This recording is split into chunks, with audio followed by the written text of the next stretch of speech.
warahmatullahi wabarakatuh. Perkenalkan, nama saya Leiliana dengan nomor NIM 45. Saya dari prodi BKPI 1B. Nah, berdirinya saya di sini, saya akan menjelaskan tentang perkembangan Islam di Indonesia. Sebelum kita lanjut ke materi inti, ada satu fun fact yang harus kalian ketahui. Ternyata Islam masuk di Indonesia dengan sangat cepat. Karena kenapa? Karena Islam tidak dengan serbuan bala tentara perkasa, melainkan Islam datang dengan perdamaian dan toleransi. Baik, kita akan lanjut ke materi selanjutnya. Untuk materi awal, ada awal masuknya Islam di Indonesia. Sebelum lebih lanjut, kalian udah pada tahu belum sih Islam pertama kali datang ke Indonesia itu di daerah mana? Nah, Islam pertama kali datang itu di daerah Sumatera, lebih tepatnya di daerah Aceh.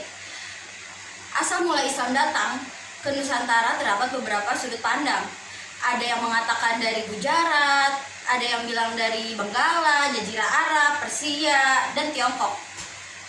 Uraian tersebut terdapat kemungkinan penyebaran Islam di Indonesia dibawa oleh orang-orang Asia yang berasal dari Bangla atau yang disebut biasanya Bangladesh.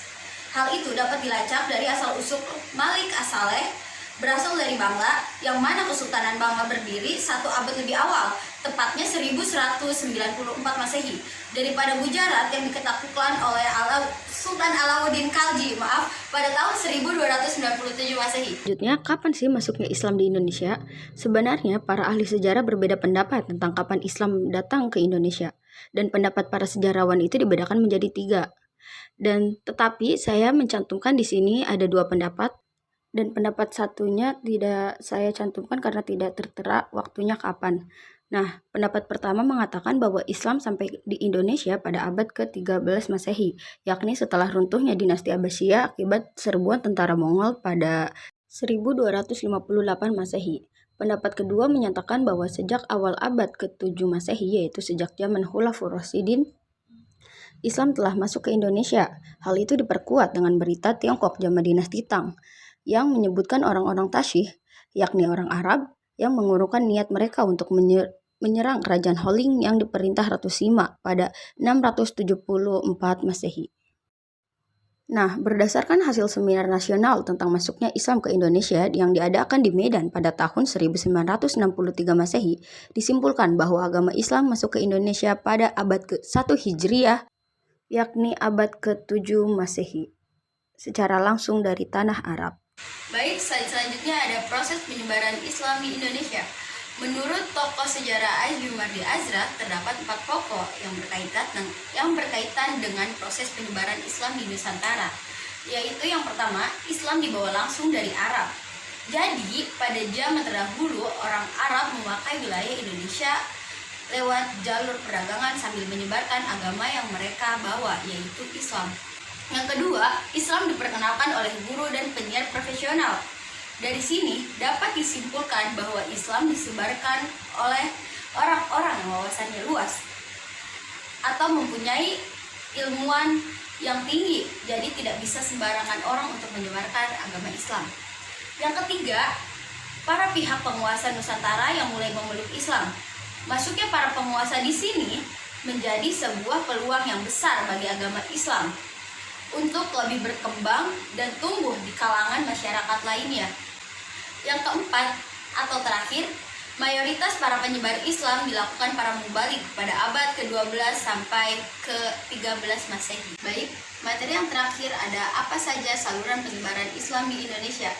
Proses perkembangan Islam di Indonesia berlangsung secara periode, di antaranya yaitu perdagangan, perkawinan, pendidikan, tasawuf, dan kesenian. Yang pertama ada perdagangan. Hal itu diketahui melalui adanya kesibukan lalu lintas perdagangan pada abad ke-7 hingga abad ke-16 Masehi. Aktivitas perdagangan banyak melibatkan banyak bangsa-bangsa di dunia, seperti bangsa Arab, Persia, India, maupun Tiongkok.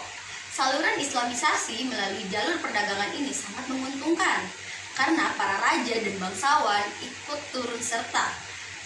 Bahkan di antara mereka ada yang menjadi pemilik kapal dan saham perdagangan ini. Maka dari itu, saluran perdagangan sangat efektif sebagai media dakwah penyebaran Islam yang melibatkan para pengusaha dan pedagang muslim. Yang kedua, di sini ada perkawinan. Para pedagang muslim yang masuk ke Indonesia dilihat dari segi ekonomi, mereka cukup mapan dan memiliki status sosial yang lebih baik dibandingkan dengan kebanyakan penduduk pribumi. Hal ini tidak menutup kemungkinan terjadinya interaksi antara penduduk pribumi dengan para pedagang muslim tersebut. Lambat laun terbentuk suatu komunitas dalam masyarakat yang biasa kita bilang keluarga. Pada gilirannya terjadi pernikahan antara penduduk pribumi dengan pedagang muslim. Jalur perkawinan semacam ini cukup sangat efektif dalam proses islamisasi dan penyebaran agama Islam. Yang ketiga ada saluran pendidikan. Proses islamisasi di Indonesia juga dilakukan melalui media pendidikan. Para ulama banyak mendirikan lembaga pendidikan Islam berupa pesantren. Pada lembaga pendidikan inilah para ulama memberikan pengajaran berbagai keilmuan, mulai dari ilmu agama, ilmu pengetahuan, dan berbagai keterampilan kepada para santri. Di samping sebagai basis pengajaran para ulama, pesantren juga sebagai proses islamisasi yang cukup kuat dalam perkembangan Islam di Indonesia. Yang keempat, ada saluran tasawuf. Dalam proses islamisasi di Indonesia, saluran tasawuf dapat dikatakan cukup efektif. Salah satu sifat khas dari ajaran tasawuf ialah akomodatif terhadap budaya lokal, sehingga menyebabkan banyak masyarakat yang tertarik untuk menerima ajaran tersebut.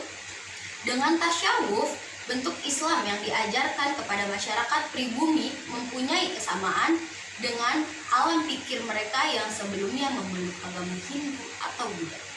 Nah, terakhir di sini ada kesenian. Proses penyebaran Islam dengan menggunakan media seni budaya seperti wayang kulit, sekaten, dan seni sastra merupakan cara yang dapat menyentuh di hati masyarakat.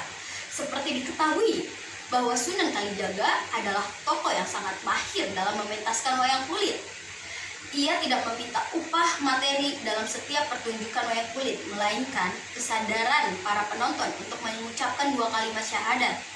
Dengan demikian, kesadaran masyarakat mengucapkan 2 kalimat syahadat sebagai bukti bahwa mereka telah memeluk Islam.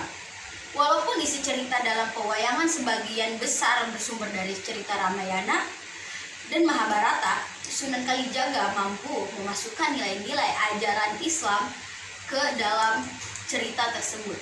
Contohnya, pengucapan 2 kalimat syahadat dan nama-nama pahlawan Islam. Dan slide terakhir penutupan. Thank you sudah disimak. Mungkin cukup sekian presentasi dari saya. Terima kasih kepada dosen pengampu kita, Bu Helna, yang mudah-mudahan memberikan nilai terbaik untuk saya. Amin. Dan juga terima kasih kepada para audiens yang sudah meluangkan waktunya untuk menonton video ini hingga akhir. Dan terima kasih juga kepada diri saya sendiri yang telah menjadi moderator sekaligus pemateri dan juga pembuat dari PPT ini sendiri. Baik, kita akhiri saja